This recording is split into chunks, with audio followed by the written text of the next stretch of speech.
Hello बच्चों, इस video के अंदर हम आपकी 7th क्लास की इंग्लिश की बुक हनीकॉम्ब की एक पोएम पढ़ेंगे जिसका नाम है द शेड।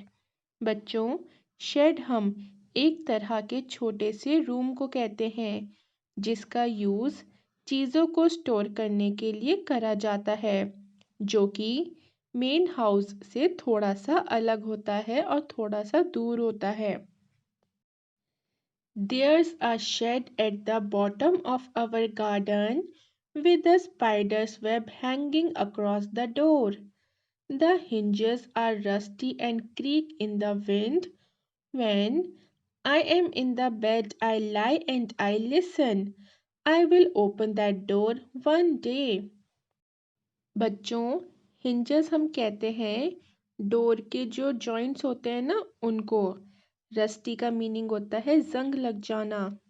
क्रीक, बच्चों आपने दरवाज़ों में से कभी कोई चर चर की आवाज़ सुनी है?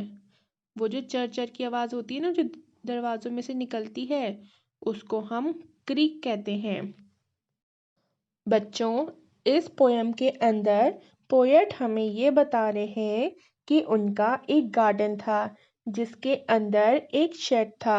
अब जो शेड था उसका जो डोर था उसके ऊपर मकड़ी का जाला लटका हुआ था और डोर के जो हिंजेस थे मतलब डोर के जो जॉइंट्स थे उनके ऊपर जंग लगा हुआ था।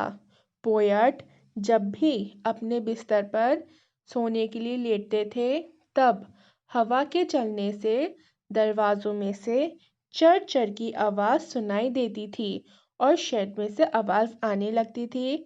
फिर जो हमारे पोएट हैं वो ये सोचते थे कि मैं एक दिन इस शेड के अंदर ज़रूर जाऊंगा और देखूंगा कि शेड के अंदर क्या है और इतनी जो आवाज़ें आती हैं शेड में से वो क्यों आती हैं।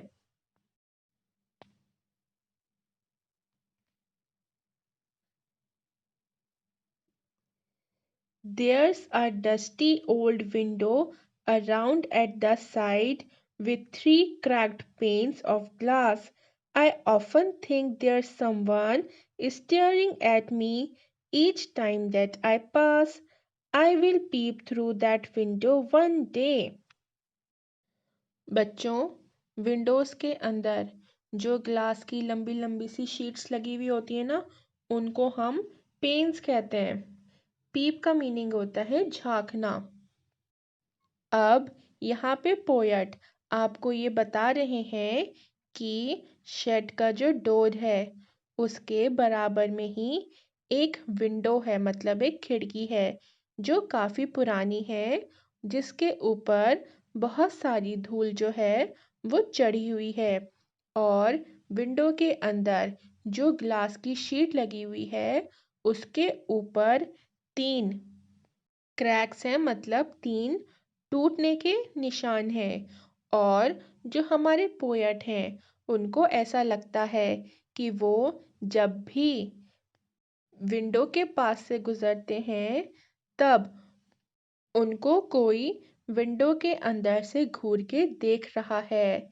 फिर हमारे पोएट ये सोचते हैं कि मैं एक ना एक दिन इस विंडो में से झांक के ये ज़रूर देखूंगा कि आखिर कौन है अंदर जो मुझे घूर के देख रहा है या फिर जो मुझे घूर के देखता है। My brother says there's a ghost in the shed who hides under the rotten floorboards, and if I ever dare to set foot inside, he will jump out and chop off my head. But I will take a peek one day. बच्चों, लकड़ी के जो floors होते हैं ना उनको हम कहते हैं फ्लोर बोर्ड्स। ठीक है, तो अब आपसे यहाँ पे ये बताया जा रहा है कि शेड के अंदर जो फ्लोर है वो गल सड़ चुका है और थोड़ा सा टूट रहा है। रॉटन का मीनिंग होता है गल सड़ जाना। ठीक है, आगे अब आपको ये बताया जा रहा है कि पोएट के जो भाई हैं वो पोएट को शेड के बारे में ये बताते हैं कि शेड के अंदर एक भूत रहता है मतलब एक घोस्ट रहता है जो रॉटन फ्लोरबोर्ड्स के नीचे छुपा हुआ है।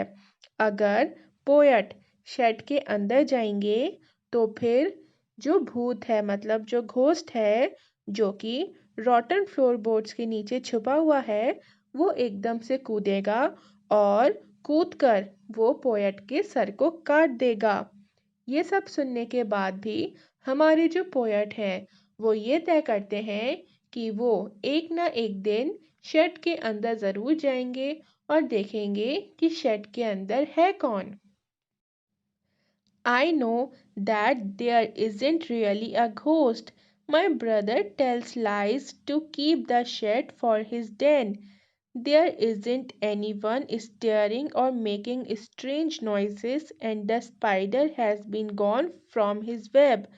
Since I don't know when, I will go into that shed one day soon, but not just yet.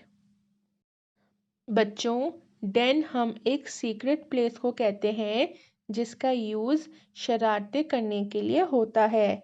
अब आगे पोएट आपको ये बता रहे हैं कि उन्हें ऐसा लगता है कि शेड के अंदर कोई भी भूत वगैरह नहीं है।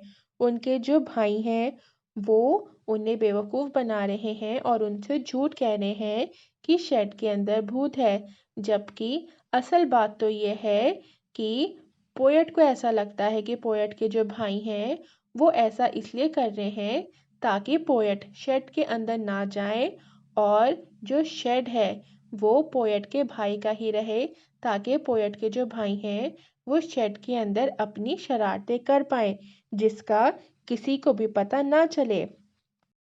पोएट को ऐसा लगता है कि शेड के अंदर कोई भी नहीं है जो उन्हें घूर के देखता है और ना ही कोई ऐसी चीज़ है जिसकी वजह से शेड में आवाज़ें आती हैं। पोएट ये भी मानते हैं कि शेड के अंदर जो मकड़ी का जाला है उसके अंदर अब कोई भी मकड़ी नहीं है।